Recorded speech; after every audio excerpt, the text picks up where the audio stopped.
En Santiago capítulo 4, versículo 4, allí nos habla la escritura de un tipo de adulterio que casi no es mencionado.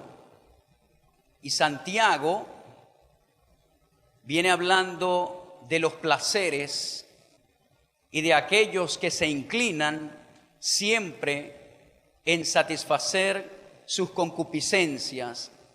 Pero en este versículo específicamente, él dice: oh almas adúlteras, ¿no sabéis que la amistad del mundo es enemistad hacia Dios? Por tanto, el que quiere ser amigo del mundo se constituye enemigo de Dios. Versículo 5: ¿o pensáis que la Escritura dice en vano, Él celosamente anhela el Espíritu que ha hecho morar en nosotros? Ahora, él utiliza una expresión bastante fuerte a nuestros oídos y le dice a quien dirige la carta: oh almas adúlteras, y relaciona esta expresión con aquellos que quieren continuamente estar en amistad con el mundo. Ahora, es importante resaltar y hacer un paréntesis el contexto en el cual Santiago está hablando. Ser o constituirse amigo del mundo no significa que usted tiene que separarse o ser distante de la gente que vive en el mundo. Hay personas que han adoptado este tipo de mentalidad religiosa y entonces no tienen ningún tipo de trato con la gente inconversa, no saludan a la gente inconversa. Todo su ambiente quiere que esté rodeado de una ideología cristiana, porque malinterpretan este versículo y lo toman de manera literal en cuanto a las relaciones interpersonales que nosotros debemos tener con las personas, no importando su religión. Santiago no viene hablando de tener contacto con la gente y que eso te va a hacer un alma adúltera. Santiago viene hablando acerca de estar en amistad con el sistema que gobierna este mundo, con el sistema que te aparta de Dios, que está ajeno a los principios escriturales. Hacerse amigo de ese sistema, entonces te constituye un enemigo de Dios. ¿Por qué? Porque este sistema mundano, pecaminoso, es contrario a la voluntad de Dios para tu vida. Y cuando nosotros nos inclinamos a este sistema del mundo, entonces no podemos estar en el reino de Dios u operar en los principios del reino de Dios como es nuestra vida, nuestro estilo de vida. Eso es muy importante. Yo le digo a la gente: si tú naciste de nuevo, dice bien la Escritura que tú has sido trasladado del reino de las tinieblas al reino de la luz. ¿Por qué te va a gustar hacer cosas de las tinieblas? Una cosa es que en algún momento usted sucumba en algo o usted caiga en algo pecaminoso, y otra cosa es que usted se deleite en lo que está haciendo. Todo hijo de Dios que ha nacido de nuevo realmente no se deleita en nada que tiene que ver con las tinieblas.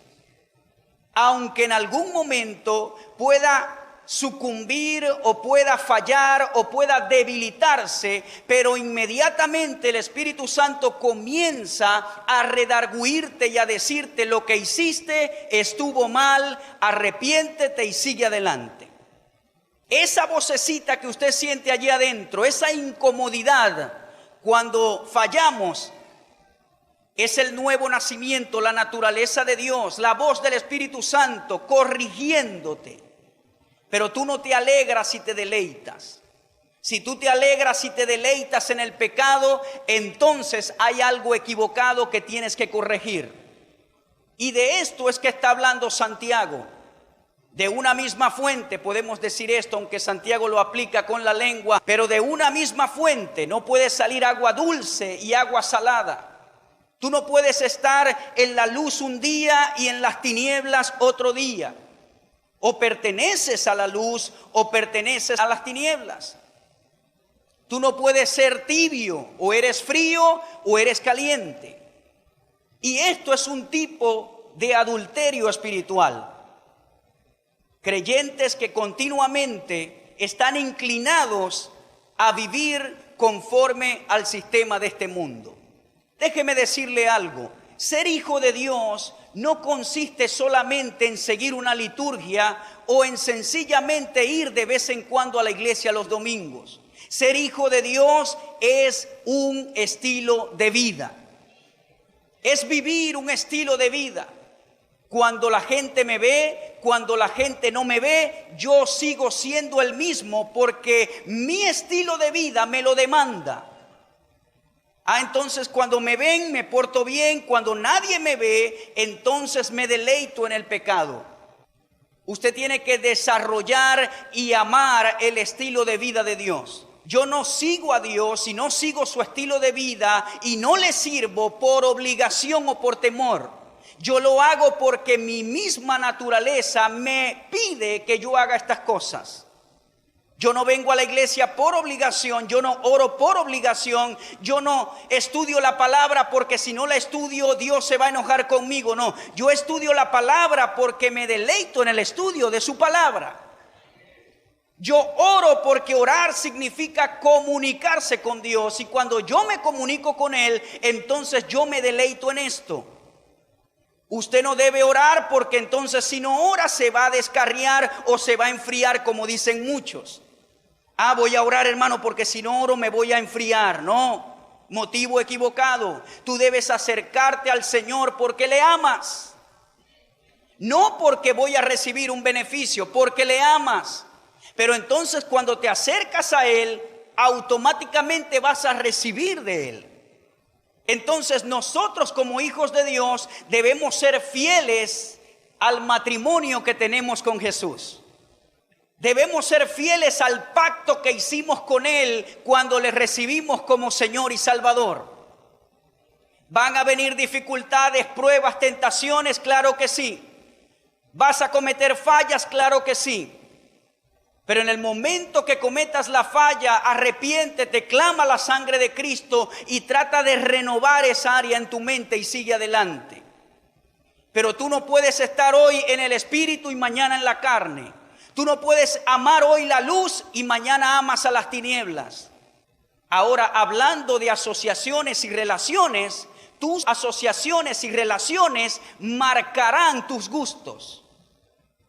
Es decir, una cosa es tener trato, una cosa es ser amable, una cosa es hacer mi trabajo y otra cosa es asociarme y juntarme con gente que no es compatible con mi naturaleza.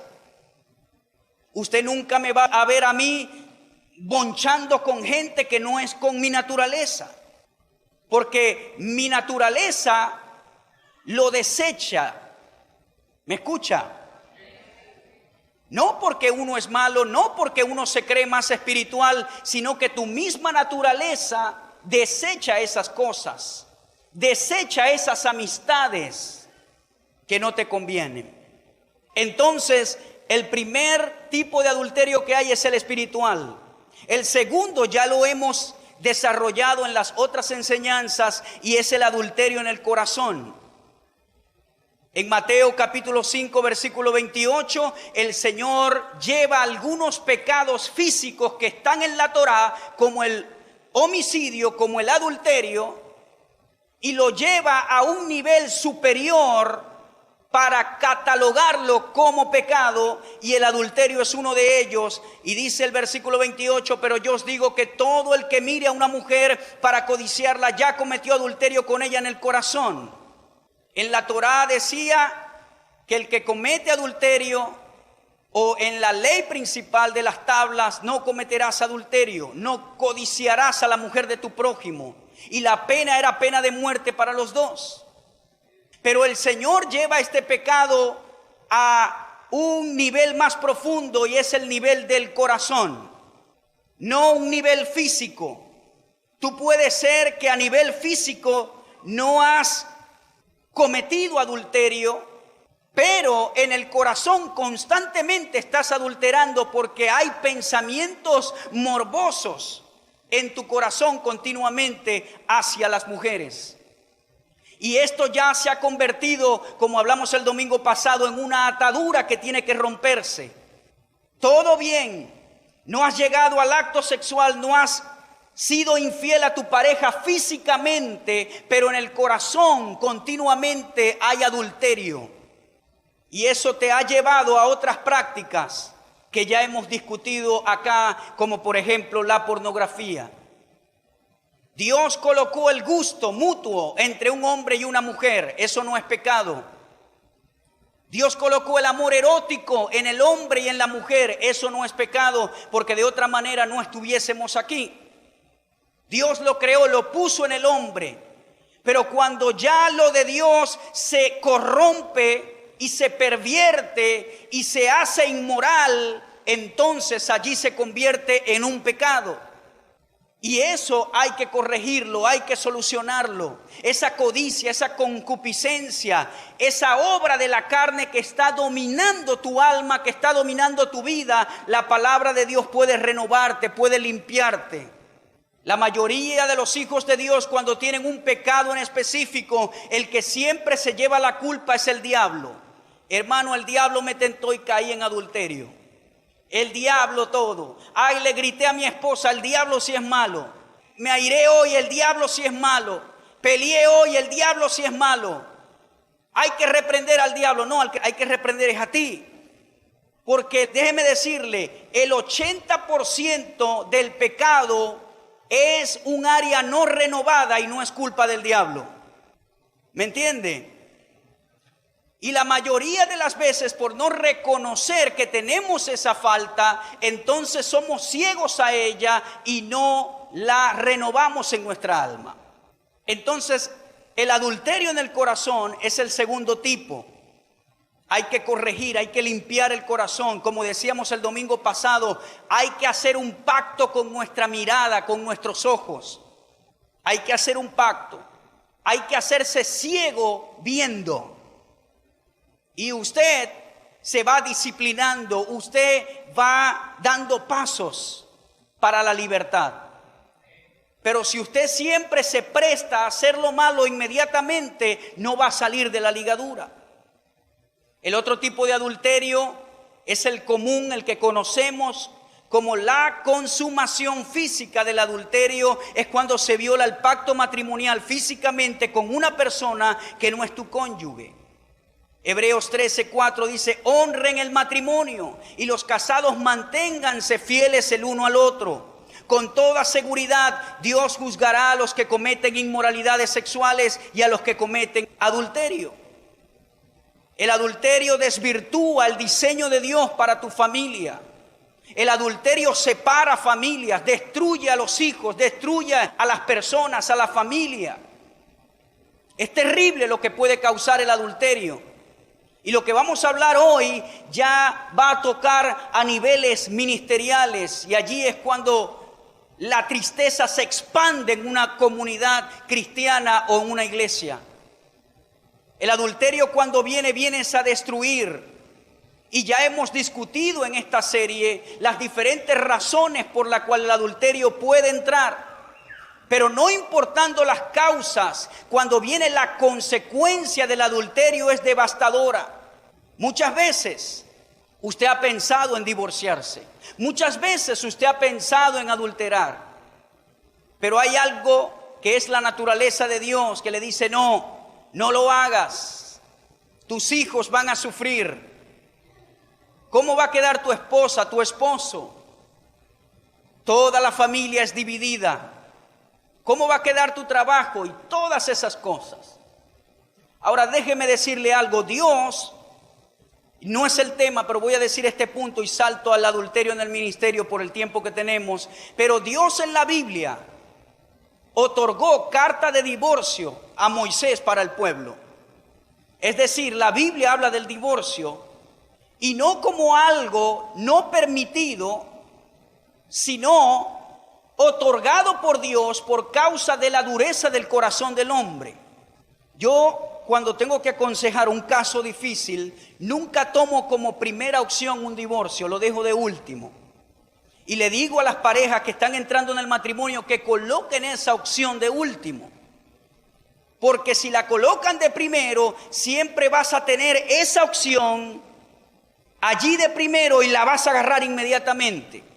Y por eso las estadísticas dicen que los matrimonios de ahora, la mayoría, el 90% no pasa el año de casados, porque tienen de primera opción el divorcio.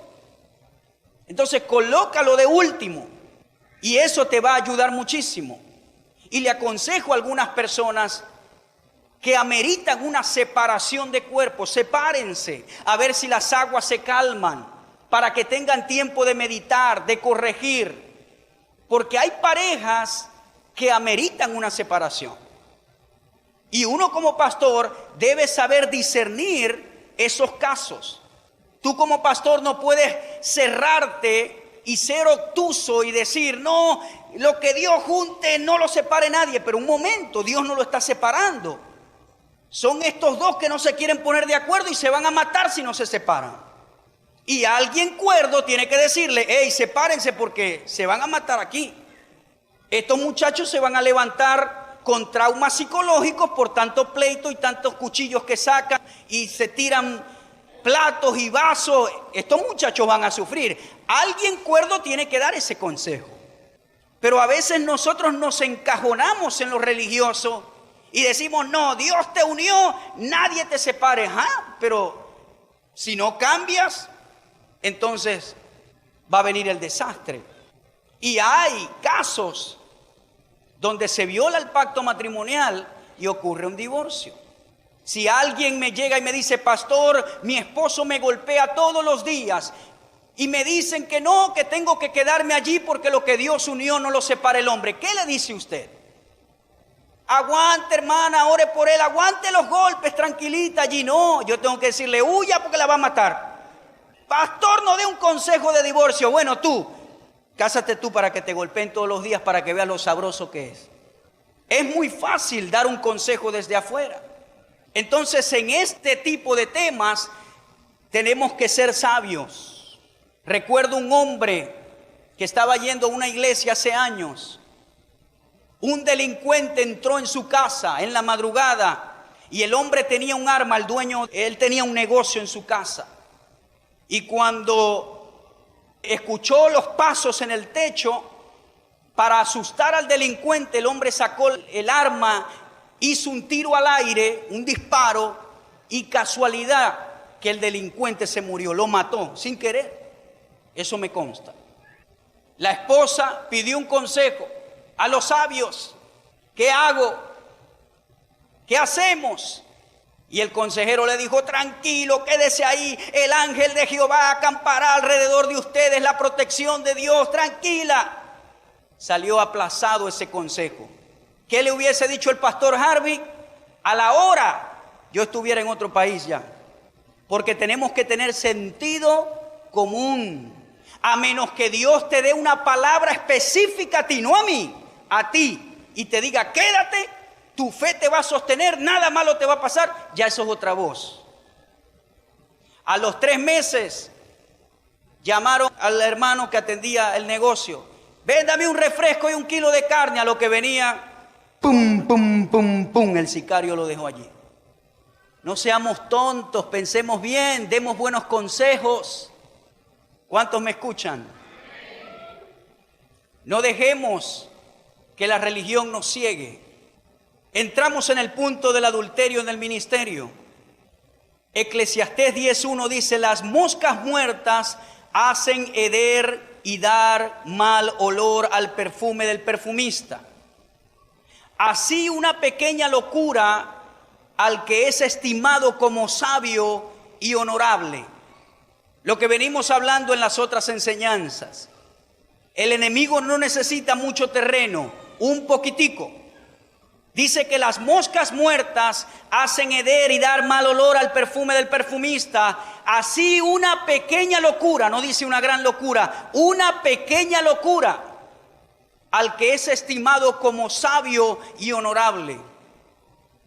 Proverbios 6:32 dice: el que comete adulterio es falto de entendimiento, corrompe su alma el que tal hace, y como consecuencias van a venir heridas y vergüenza, y su afrenta nunca será borrada. Tenemos que leer el libro de los Proverbios. Ahora déjeme decirle esto y aplicarlo al ministerio, ya que es el punto principal de este día. La profesión del ministro está entre las 10 profesiones más peligrosas. Por ejemplo, se dice que en países como México, ser periodista y ser ministro es muy peligroso. Hay personas que piensan que cuando viajan a un país y dicen: yo voy a predicar el evangelio, te van a abrir las puertas. No, al contrario, si dices eso, quizá te metan preso o no te dejen entrar al país ese. Entonces es dependiendo.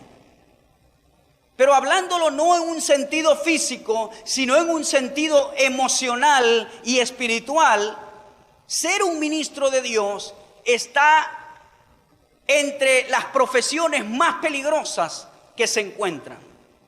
Y ya le voy a decir por qué. Cuando viene el ministerio o cuando viene el adulterio al ministerio, esto puede ocurrir por diferentes causas. Y aquí vamos a hablar de algunos peligros más comunes que se presentan para que el adulterio toque la vida del ministro y venga y destruya a toda la congregación. Porque cuando se manifiesta un pecado de esta magnitud, entonces afecta a todo, igualmente como a la familia. Si ustedes están aquí hoy sentados, es porque tienen un nivel de confianza en mí, en mi esposa y en los pastores que están aquí, para poder venir a escuchar. Nadie va a escuchar a otro en quien no tenga confianza, o por lo menos un nivel de confianza. Usted viene porque cree de que nuestra familia es ejemplo en algún aspecto y que puede seguir ese ejemplo. Entonces, cuando las presiones se acumulan y se llevan a la casa, cuando no hay un encauce para que las presiones sean liberadas. Por ejemplo, la vida del ministro tiene presiones. Presión de la gente, aún presión a tus hijos. Por ejemplo, si mi hijo se porta mal en el colegio, dicen: pero tu papá no es pastor, ¿por qué te portas así? Y se lo dicen a mi hijo. Mira que tú eres el hijo del pastor, tienes que dar ejemplo. No solamente recibe presión el ministro, recibe presión todo el entorno familiar. ¿Cuántos me escuchan?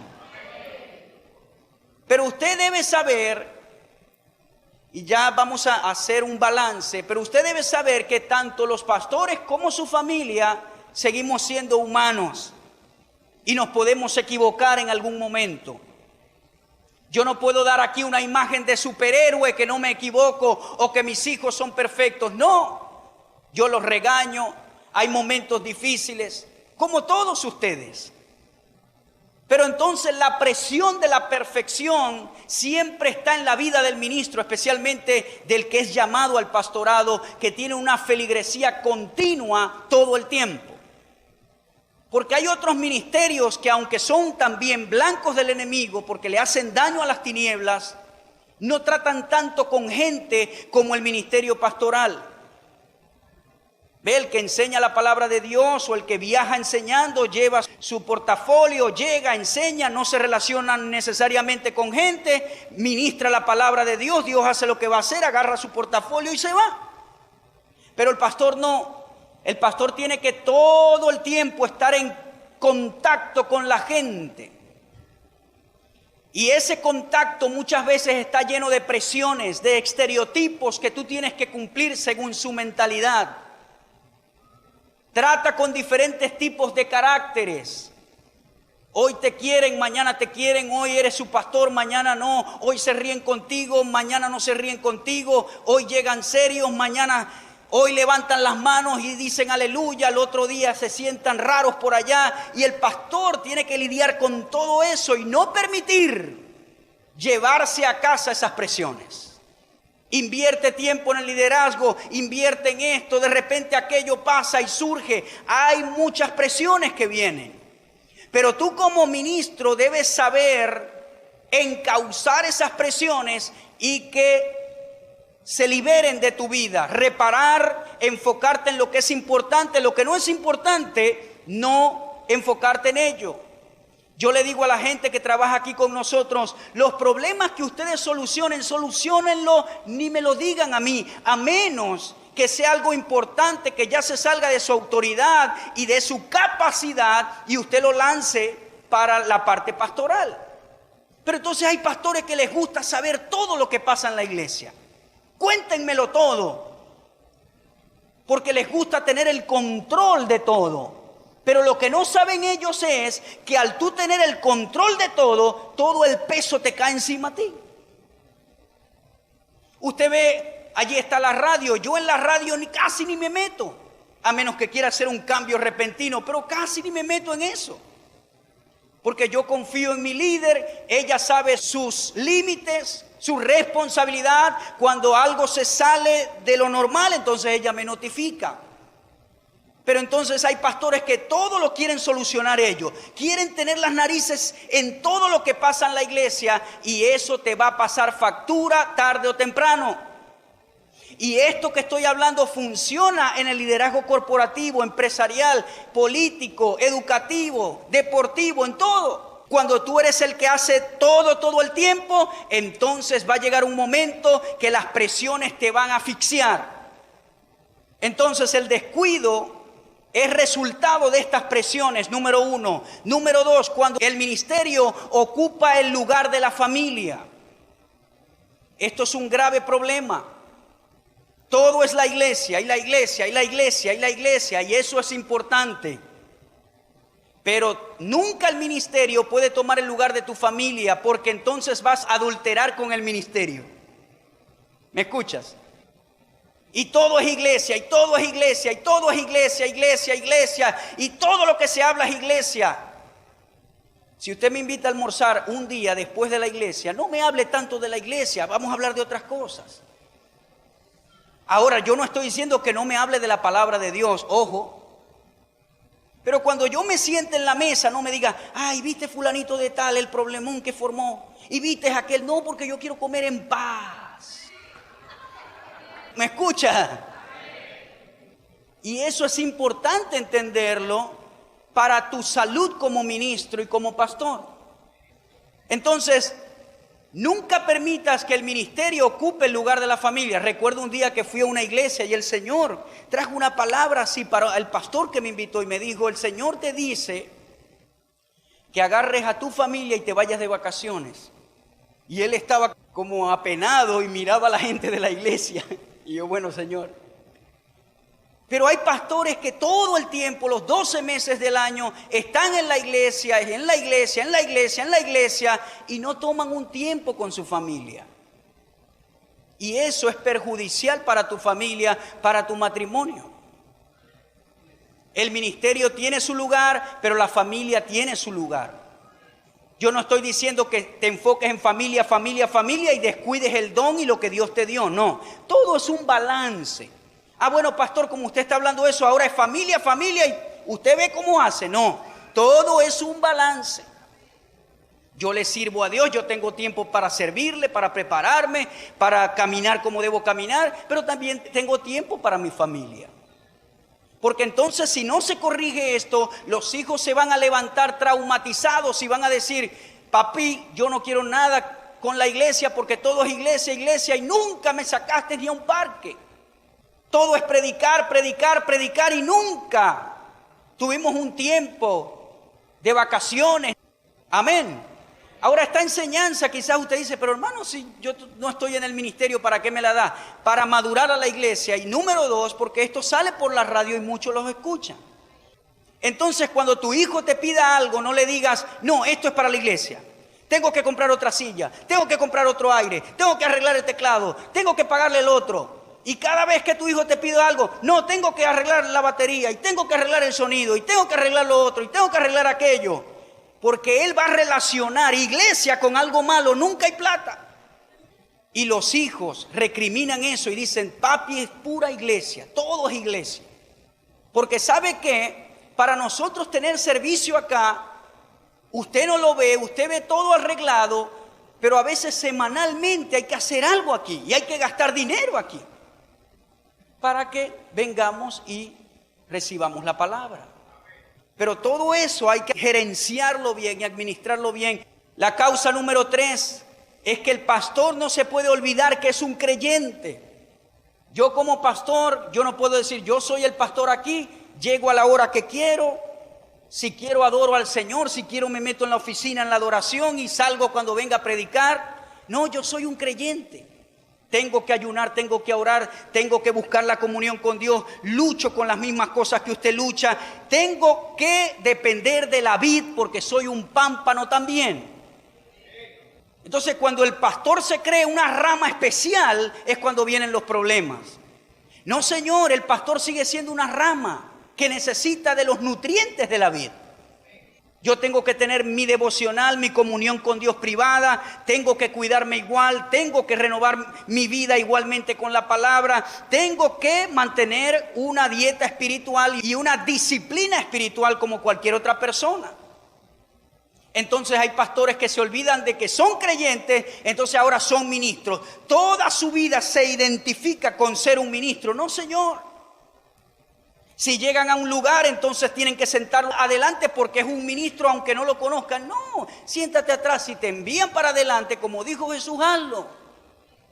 No, pero es que yo soy un ministro de Dios. Pero esto es importante, no olvidarte que eres un creyente también.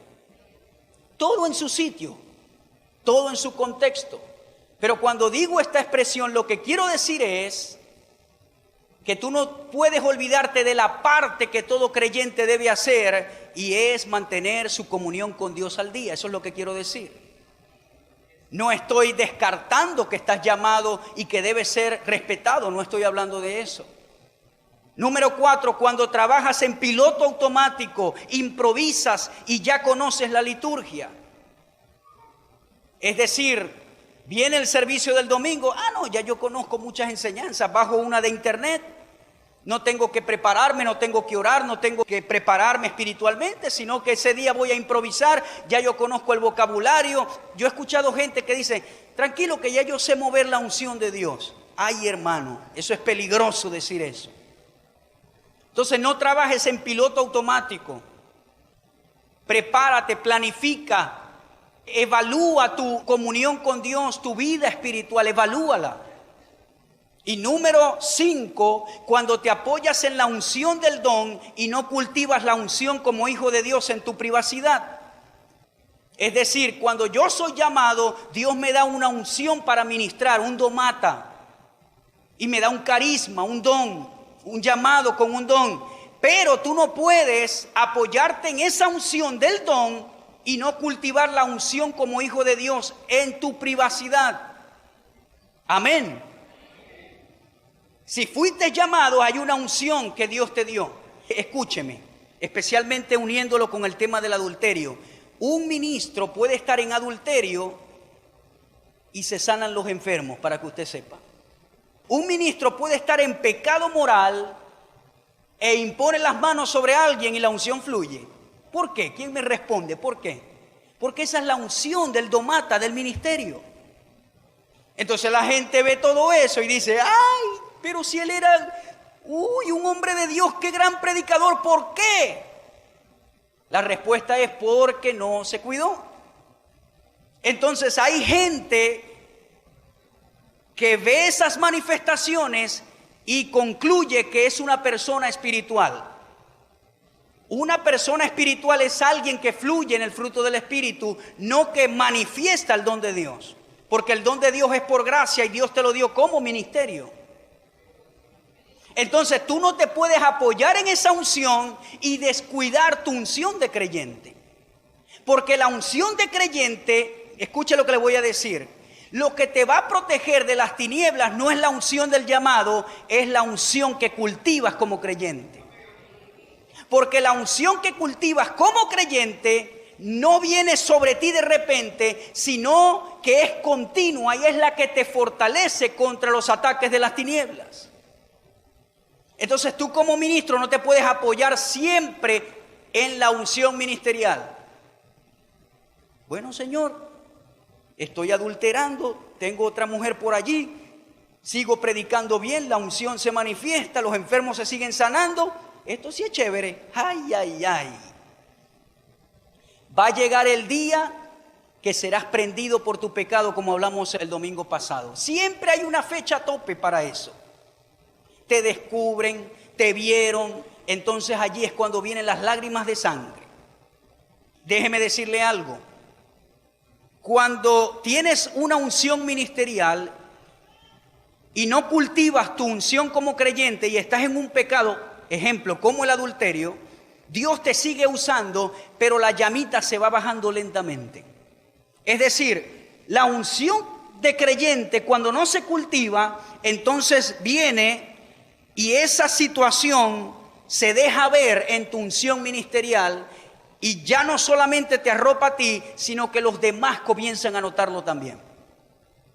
Así que no te fíes de eso. ¿Me están siguiendo en esta mañana? Entonces no te apoyes en la unción del don. Cultiva la unción como hijo de Dios, porque si no, todo esto se va a traducir en un descuido, que es la brecha principal que he visto que ataca en el ministro este pecado de adulterio. Ahora, hay otra faceta. Cuando el adulterio viene como ataque para derrumbar ese ministerio específico. Proverbios 6:20 dice: guarda, hijo mío, el mandamiento de tu padre y no dejes la enseñanza de tu madre. Átalos siempre a tu corazón, enlázalos en tu cuello. Te guiarán cuando andes, cuando duermas te guardarán, hablarán contigo cuando despiertes. Porque el mandamiento es lámpara y la enseñanza es luz, y camino de vida las reprensiones que te instruyen. Ahora, ¿para qué es esta instrucción? Para que te guarden de la mujer mala, de la blandura de la lengua de la mujer extraña. No codicies su hermosura en tu corazón, ni ella te prenda con sus ojos. Porque a causa de la mujer ramera, el hombre es reducido a un bocado de pan, imagínense. Es reducido a una empanada. Vamos a llevarlo a nuestro lenguaje actual aquí en el Zulia. Porque el que comete adulterio es reducido a lo que vale una empanada.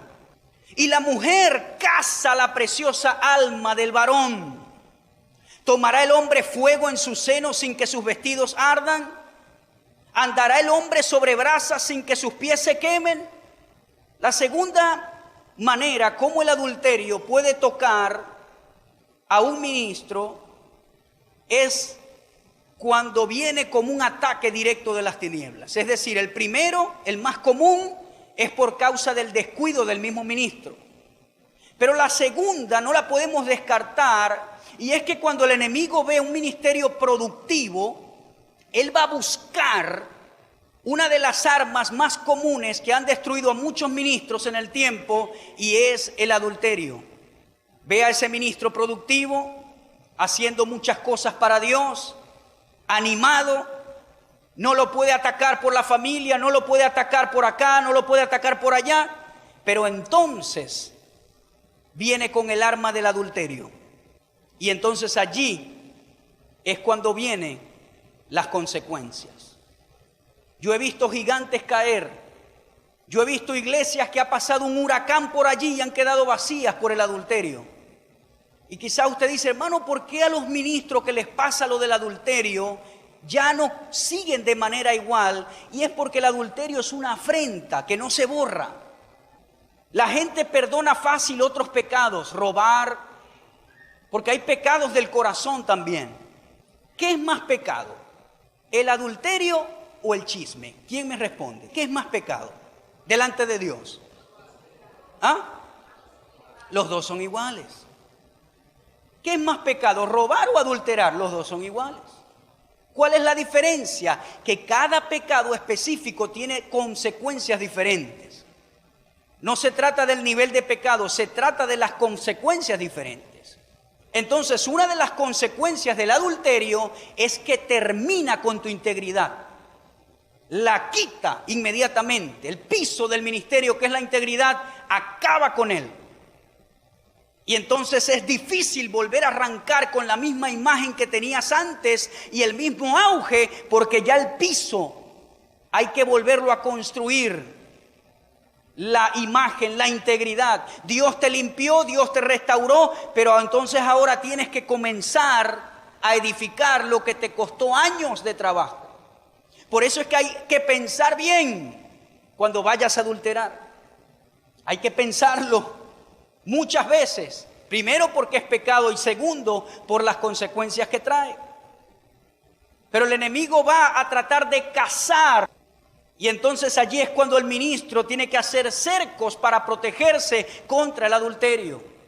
Ya hemos hablado muchas veces de esto acá, cuáles son esos cercos.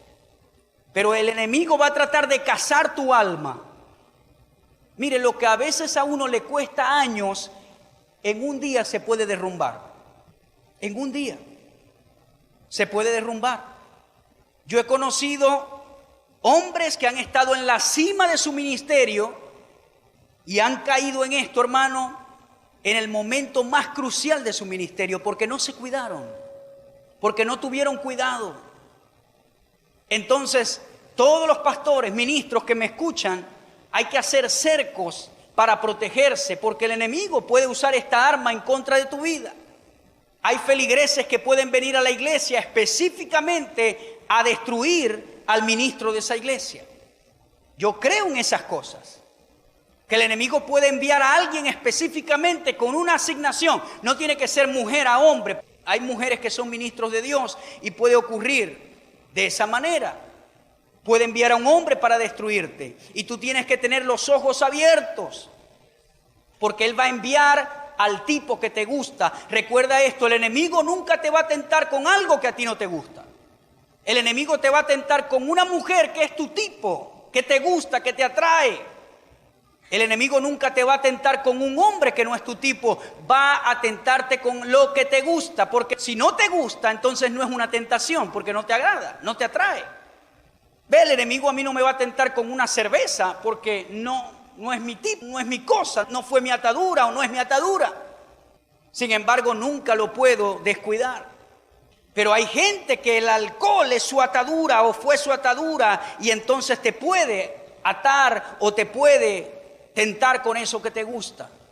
Entonces cuidado, hay muchos que salen a la casa a destruir ministerios y cuando esto pasa, entonces vienen desastres en la iglesia y lo que tardó años para construirse, entonces se termina en días. Hay algo importante acá de una encuesta con 300 pastores que hicieron en los Estados Unidos, conducida por la revista cristiana Leadership, Liderazgo, y dice que reportó que el 33% de ellos admitió haber tenido alguna conducta sexual impropia con alguien de su iglesia. ¿Con quién te va a atacar el enemigo? Con gente de tu iglesia, con mujeres de tu iglesia. La mujer comienza a ver al pastor o al ministro y wow, si predica bonito. Ay, Dios mío, qué bonito, qué bonito. Y entonces el ministro, por descuido, porque ha descuidado a su familia, comienza a ver a la hermanita también, a buscar lo que no encuentro en casa. Todas las ocupaciones, todas las presiones, todas las cosas, todo lo que pasa, entonces me lleva a desconectarme de mi familia y a ver la necesidad que tengo en esa hermana. ¿Ve? ¿Con quién te va a atacar el enemigo? Con gente de tu propio círculo. El 20% confesó haber tenido una aventura emocional o física estando en el ministerio. El 12% admitió haber tenido relaciones sexuales extramaritales estando en el ministerio. El 12% de 300. En un estudio, el 40% de los líderes cristianos entrevistados admitió tener problemas con la pornografía. Otro estudio reveló una estadística alarmante. El 51% de pastores dijo que la pornografía en la internet les era una tentación, mientras el 37% confesó que era una lucha actual para ellos. Estoy hablando de pastores. El 33% admitió haber visitado un sitio pornográfico. Un total de 18% dijo que visitaba sitios pornográficos más de una vez a la semana. El conocido Ministerio Enfoque a la Familia tiene un departamento de ayuda para pastores y reporta que el 20% de las llamadas que reciben de pastores tienen que ver con la pornografía o la conducta sexual impropia en sus propias vidas. Los hoteles reportan que pastores y líderes cristianos son quienes más usan el servicio pagado de televisión de pornografía en las habitaciones. En una convención de la NRB, Asociación de Productores de Programas de Radio y Televisión, el hotel donde se realizó reportó que el 80% de los huéspedes usaron ese servicio. El 24% de los pastores en los Estados Unidos han recibido consejería para sus propios matrimonios. El 13% se ha divorciado. Los pastores tienen la segunda tasa más alta de divorcio en todas las profesiones. Alguien ha comentado que el 50% afirma que no está satisfecho o contento con su vida íntima en su matrimonio. Ore por su pastor.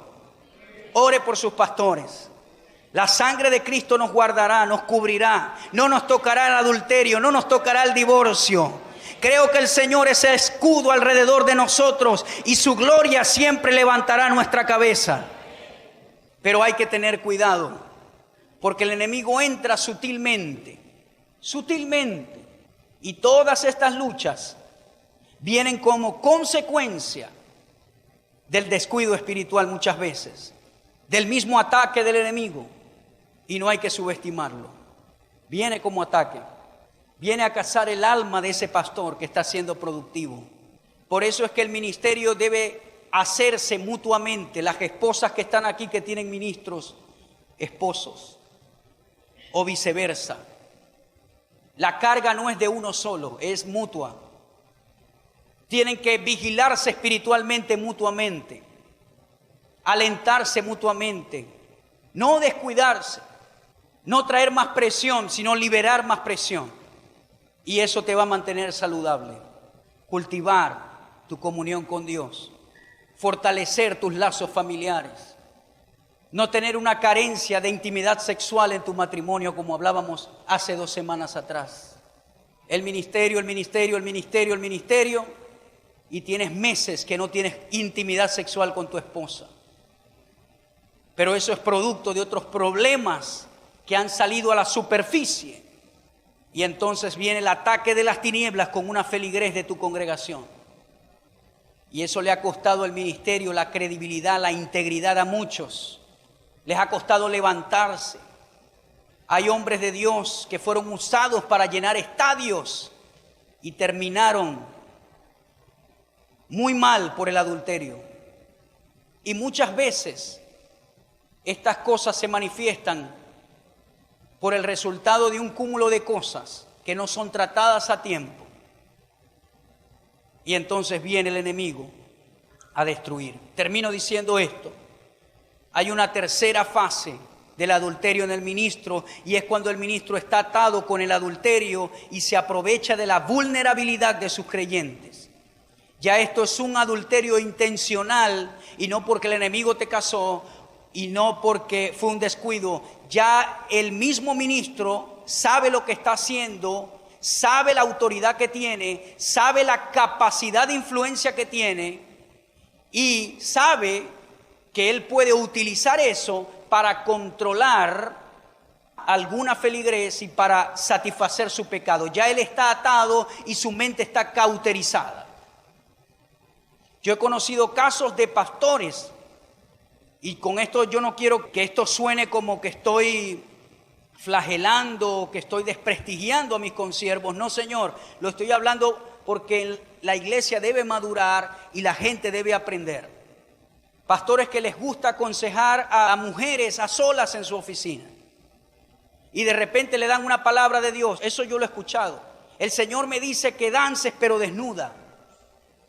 Y la mujer, como dice, él es el pastor, escucha de Dios, no conoce la palabra, no conoce nada de la Biblia. Entonces, bueno, si lo dice Dios, tengo que hacerlo. Organizaciones donde el pastor tiene varias mujeres en la iglesia y la gente lo ve normal. Hace una década atrás, yo creo que ya ese señor falleció, había una organización que se llamaba Creciendo en Gracia. Le decían papi al pastor. No sé si usted escuchó alguna vez eso. Y le decían papi y las alabanzas se la cantaban era él. Él creía que era Jesús. ¿Y sabe lo que habían en sus células? Que por cierto, una noticia hace años salió aquí por el periódico, una célula en los Aticos. ¿Sabe lo que pasaban en las células? Para captar jóvenes, películas pornográficas. Esa era la evangelización. Se pervierten, utilizan el control. Organizaciones millonarias, viene el control, se aprovechan de su autoridad y manipulan. Se aprovechan de que hablan bien, de que de repente se ha movido una unción en sus vidas, pero no saben que son nubes sin agua, como dice el apóstol. Segunda de Pedro 2:14 dice, tienen los ojos llenos de adulterio. Usted puede leer el capítulo 2 empezando y viene hablando de ese tipo de ministros que yo estoy hablando. Tienen los ojos llenos de adulterio, no se sacian de pecar, seducen a las almas inconstantes, tienen el corazón habituado a la codicia y son hijos de maldición. Pero es necesario que el obispo, dice primera carta de Timoteo 3:2, sea irreprensible, marido de una sola mujer. Eso es lo que dice mi guía, la palabra de Dios. Pero este tipo de ministro dice que tienen los ojos llenos de adulterio, no se sacian de pecar, seducen a las almas inconstantes, tienen el corazón habituado a la codicia y son hijos de maldición. Déjeme decirle algo, la codicia financiera está ligada al adulterio. Cuando usted ve a un ministro de Dios que todo es plata, todo es dinero, dame por aquí, porque si me das Dios te va a sanar, y esto y lo otro, y si me das y me das y me das, vas a sembrar en buena tierra y de. Eso está conectado con la inmoralidad pecaminosa. Y si ese ministro no se corrige, para allá directo es que va. Dios te llamó al ministerio, Él te va a apoyar financieramente. Yo creo en los principios de la prosperidad, creo en el diezmo, creo en la ofrenda. El que lo practica va a recibir la bendición. El que no, nunca la va a poder degustar como debe de ser. Pero que yo me ponga aquí siempre, deme que yo soy buena tierra, de que esto, que lo otro. No, Señor, porque el que me llamó fue Dios. Y si Dios me llamó realmente, Él me va a suplir. ¿Sí o no? Nosotros hemos tenido alguna necesidad en algo y de repente alguien me da una ofrenda que a veces ni sé quién me la da y aparece ahí en la cuenta. Como decía el maestro Luis Zambrano, el nivel más alto de dar, cuando dan y nadie sabe que dio. Y aparece ahí, ¡pum! Y yo, gloria a Dios, ahí está. Nunca nos ha faltado nada, nunca nos va a faltar. Contento con los que tenéis ahora. Dios nos bendice para hacer bendición. Dios nos va a seguir prosperando, pero nunca la codicia en el corazón, nunca. Yo no creo en eso de que dé una ofrenda, pacte para que Dios le acomode el matrimonio. No, Señor. Las ofrendas tienen su impacto. Y hay ofrendas votativas en la Biblia. Pero nunca la redención que hizo Cristo en la cruz se debe pagar. Usted no paga por sanidad, usted no paga por salvación, usted no paga por don. Todo es por gracia para que nadie se gloríe. Amén.